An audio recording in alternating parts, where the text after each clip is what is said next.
about, that's so great. Thank you for the fast quiz. Wasn't that great, torturous?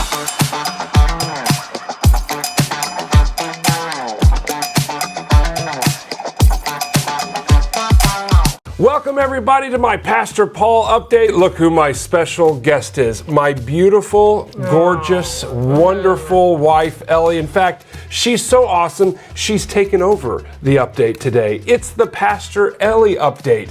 And so we've got a special one here for you today. Before we get into what we're going to talk about, by the way, how you doing today? I'm well. How are you? You're looking great. Are you normally so complimentary on your guests' appearances, or is this just me? I usually don't tell any of them that they look as good as you do. Okay.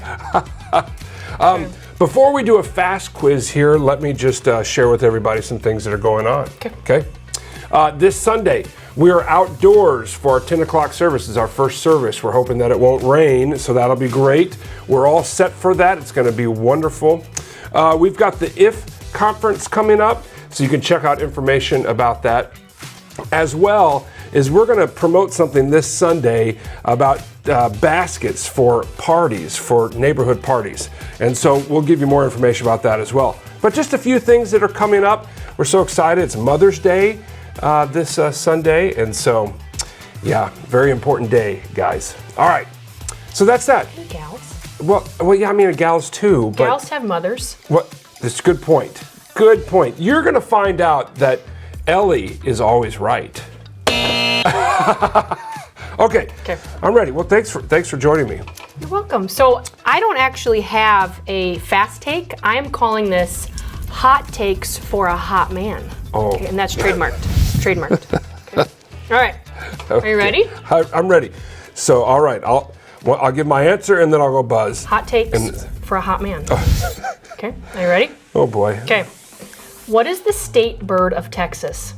The mockingbird. Did you cheat? No. I grew up in Texas. I grew up in Texas. I know everything about Texas. What else do you want to know? Alamo, oil, Dallas Cowboys, cheerleaders. Okay, all right, continuing on. What is the state flower of Iowa? Oh, the dandelion. That is not a flower. Prairie rose. Prairie rose. I don't even know what that looks like. Okay. Is it pretty? Yes. Okay, all right. What is your mother's middle name? Lorraine. Valera, Lorraine, Utzman. Valera. Val, I'm really sorry. What? Lorene. Lorene? Why do you think it's Lorraine? What? I even looked at your birth certificate. Loreen. Mom, we're talking about this once we get off this show Happy here. Mother's Day. What is your father's middle name? Martin. Ruth and Boaz have a son. At the end of the short book of Ruth in the Old Testament. Yeah. What is his name? Jesse. It's not Jesse. Sure, Jesse and then David. Am I missing one? Obed. Obed, that's right. Obed, then Jesse, then David. Oh, failure. Failure on one of the most important questions. Yep. All right. Name one dress style or silhouette that women wear. A-frame. That's a skirt. Dress. Puffy. Isn't that the poofy kinds? Like on Anna Green Gables, she has a puffy dress. That's not it? One more try.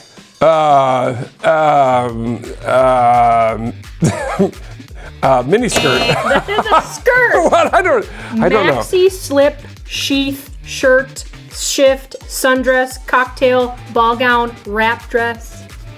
Never heard of them. Okay. Spell silhouette. Silhouette. Sillouette. So wrong. Silhouette.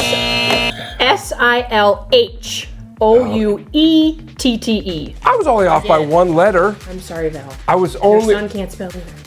That's why we have spell check. All right. Name one. And by the way, that's why you preach a sermon and you don't write it out for people and say, "Hey, read it yourself," because you're blabbing because you're so bad you're failing.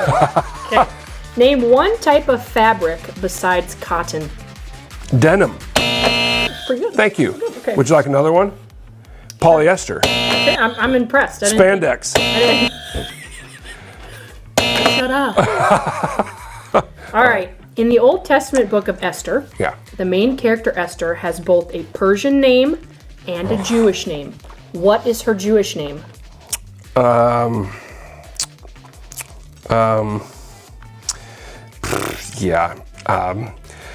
Balthazar. I know that's wrong. Okay. Hadassah. Hadassah, that's right. That's right. That's a great movie, by the way. One Night with the King. It's a great movie. Did you know that in Hebrew class at seminary, my Hebrew name was Esther? Really? But that's a Persian name. Well, we got to pick them. But that's not Hebrew. So what kind of Hebrew class was that? Okay, all right. Last question. Okay, here we go. I got this. What have you bought me for Mother's Day? Nothing yet?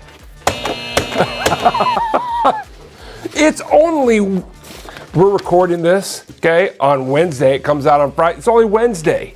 You told everybody in church last week That's true. to have something. That's true. Do something. I will have something beautiful and amazing for Mother's Day. And what do you have for your mother? Besides a wrong last name, middle name. Yeah, we'll work on that. How about, that's so great. Thank you for the fast quiz. Wasn't that great, Torturous? Okay, let me just ask you two questions. Comeuppance, you know that, right? Yes, I know. Because you roast so many people in that chair. I know. It's my turn. Yep. Yeah. Let me ask you just a couple questions so people can get to know you just a little bit more. Okay. So, just what is it like to be a pastor's wife? Well, first of all, let's change how you ask the question, okay? Because when you say pastor's wife, I think people get this impression that it's kind of this homogenous thing, right? And there's expectations that come along with that, and I don't think that's very helpful. Okay. So instead, I'd like you to ask me, what's it like being married to you? What's it like being married to me? And you happen to be a pastor. And I happen to be a pastor. I'd like to be a tour guide, though. Okay. Well, I really like being married to a tour guide. Okay. Right? I mean, I like that. Yeah. I love getting to know people, in extension as you being their pastor. So you get to really get insight into people's lives and come alongside them. We've got a great core group of a small group that we're part of. Yeah, it's a great group. I mean, it's great. Yeah, and right now we've got two boys. Well, not at home. Theo's at school, but Toby's still at home, and so that's primarily your responsibility every day. It is, and that's all right. So right now I'm taking a pause on being a pastor, although I am for just this little amount of time. But yeah, so right now I'm pausing on that and doing the stay-at-home mom thing, and it's for a season. It's very important work. It's hard work. Yes. It's joyful work. But it helps that our boys are so darn cute. Yeah. Can I ask another question? Just one other question. Yes. What is it like being a woman in ministry? Do you think that's different than being a man in ministry? Yes. What are some of the differences? Well, first of all, this microphone is built for a man's pocket. It's not built for a dress. Okay, let's just say that right there. The hardware. That's a really good point. The hardware isn't even configured for a woman. It's true. Robes aren't very flattering either. Can you just get rid of those? Can I just get rid of those? We'll talk about it. Okay, I'm just giving you a little nudge, St. Mark's. So what's it like being a woman in ministry? Well, first of all, it's the same in that you and I are both called, right? Whether I'm a man or a woman, I'm called into ministry. So let's just get gender off the table. Yep. People still have a lot of hiccups about women in ministry, unfortunately. And if you have one of those hiccups, I'd love to talk to you. Come find me. We'll talk it, and I'll change your mind. Okay. But it's the call of God, and when God calls, you follow. Yeah. And it can be hard, and it can be joyful, but it's purposeful. It's vocational. Yeah. Well, I think it's so important. I mean, I really do. I love the fact that you're a pastor, and I think it's really important for people to have truly a female presence in the pastoral office. There are things that I will never think of as a man. Yep. In the pastoral office, in my preaching, in my teaching, that I think on some level, from a different perspective, being a woman, you have a much greater connection and knowledge that you will bring up to different situations, and so I think that's really important. Absolutely, and I do want everybody to know that you have two fantastic female pastoral interns. You've got Michelle, and you've got Alice, and you've got Phyllis. You've got three. Yes. And they're fantastic. Yep. And they will do a great job. They will bring to you a different dimension of who God is. because as male and female, we both reflect the very character of God. Yeah. And so I think that that's a cool thing. Yeah, cool. Well, thanks for joining me at your update show today. I hope you have enjoyed it and getting to meet Ellie just a little bit. And God's blessings to everybody as you connect faith and life.